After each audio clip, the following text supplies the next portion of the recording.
نحمده ونصلي ونسلم على رسوله الكريم اما بعد بسم الله الرحمن الرحيم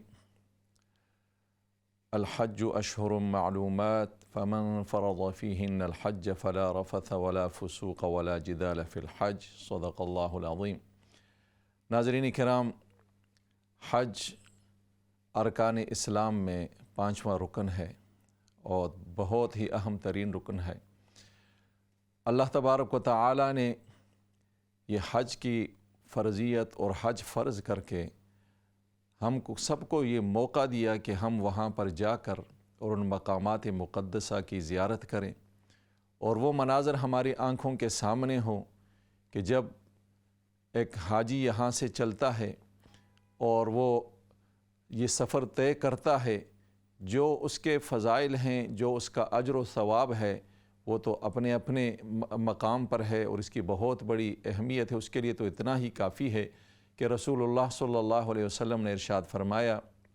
کہ جب ایک حاجی حج کر کے واپس لوٹتا ہے تو وہ گناہوں سے اس طرح پاک اور صاف ہوتا ہے جیسے کہ ولدت ہو کیومن ولدت ہو امو، کہ جیسے اس کی ماں نے جس دن اس کو جنا تھا گناہوں سے پاک اور صاف اور معصوم تھا، وہ حاجی ایسا ہی گناہوں سے پاک اور صاف ہو جاتا ہے۔ تو یہ اس مقام پر اور اس حج کے اعمال کو، ان افعال کو اللہ رب العالمین نے یہ فضیلت عطا فرمائی ہے کہ یہ ایک حاجی کو اس طرح اس کی زندگی کے تمام گناہوں اور لغزشوں سے پاک اور صاف کر دیتے ہیں یہ عمل اس کو، اور یہ قدم قدم پر اللہ تبارک و تعالی اس کو اپنے فضل و کرم اور انعامات سے نوازتے ہیں۔ ناظرین کرام، چونکہ اللہ نے مجھے بھی یہ سفر نصیب فرمایا اور بہت سی چیزیں ہیں، اس وقت ساتھی کہتے ہیں مختصر سی بات ہو تو کچھ کمیاں بھی ہیں، ہماری کمزوریاں بھی ہیں، وہاں جا کر ان مقامات پر چونکہ ہمیں علم بھی نہیں ہوتا کہ کس مقام کی کیا اہمیت ہے، کون سا رکن کیسے ادا کرنا ہے، اور خصوصاً ہم جو ہے وہ سفر کی تھکاوٹ اور وہاں کے رہائشوں کے مسائل اور کھانے پینے کے مسائل اور آپس میں الجھنا اس میں پڑ جاتے ہیں، تو وہاں کی جو افعال اور ارکان ہیں ان کی اہمیت پر ہم توجہ نہیں دیتے اور وہ حاضر ہو کر بھی ہم غیر حاضر رہتے ہیں۔ ورنہ یقین کیجئے کہ جب آدمی وہاں ہوتا ہے، اللہ تبارک و تعالی نے مجھے 1993 میں پہلا عمرہ اور اس کے بعد جو ہے وہ حج نصیب فرمایا، تو وہ سفر اس کے بعد بھی اللہ نے سفر بار بار کرنے کا موقع دیا، لیکن یقین کیجئے کہ وہ وقت جو ہے میں شاید زندگی میں نہیں بھول سکتا کہ وہ پہلا موقع تھا، وہ گرمی جون جولائی کا مہینہ تھا، اور انسان کے اندر وہ جوش اور تڑپ اور وہ جذبہ کہ جب پہلی مرتبہ آدمی وہاں پہنچتا ہے تو اس کے سامنے اللہ کے گھر کی عظمتیں ہوں اور وہاں کا مرتبہ اور مقام ہو، اگر وہ طواف کر رہا ہے تو طواف کی اہمیت، اللہ کے گھر کے سائے میں، بیت اللہ کے سائے میں مقام ابراہیم سے گزرے تو مقام ابراہیم کی یادیں اس کے دل و دماغ میں ہوں، وہ زمزم کے قریب سے گزرے یا زمزم پیے تو وہ حضرت اسماعیل کی وہ ایڑیاں رگڑنا، اماں ہاجرہ کا وہ دوڑنا، وہ ساری چیزیں اس کے ذہن میں ہو، وہ ملتزم پر ہو تو ملتزم کی عظمت اس کے دل میں ہو تو انسان محسوس کرتا ہے یقیناً جو ہم پڑھتے ہیں کتابوں میں، علماء سے سنتے ہیں، پھر وہی احساسات انسان کو نصیب ہوتے ہیں۔ لیکن ہماری کمزوری یہ ہے کہ ہم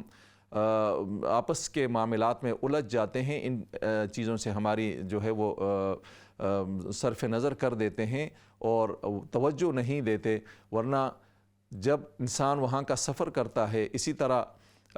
حتیم کے اندر جانا، اسی طرح منا اور عرفات کے مقامات، منا کے وہ 2-3 دن جو وہاں پہ انسان ٹھہرتا ہے، وہاں کی مناجات، وہاں کا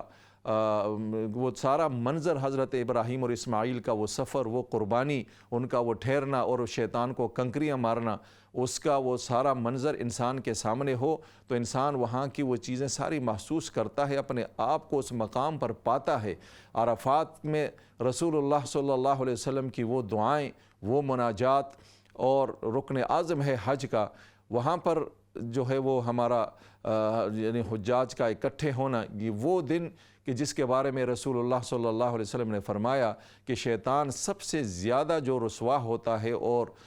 پریشان ہوتا ہے، اپنے سر پر مٹی ڈالتا ہے، تو وہ عرفات کا دن ہے کہ جب وہ حجاج کو دیکھتا ہے کہ لاکھوں انسان روتے ہیں، گڑ گڑاتے ہیں اللہ کے سامنے، اور اللہ تبارک و تعالیٰ ان کی مغفرت فرماتے ہیں۔ اسی طرح مدینے کا سفر، رسول اللہ صلی اللہ علیہ وسلم کے در کی حاضری، وہاں دل میں احترام اور وہ مقام، جھکی ہوئی نگاہیں، اور رسول اللہ کے روضے کے سامنے کھڑے ہونا، اور انسان کو جو ہے وہ شرمسار آنکھوں سے انسان اوپر نظر نہیں اٹھا سکتا، وہ ہمیں یہی سبق دیتا ہے کہ واپس لوٹ کر ہم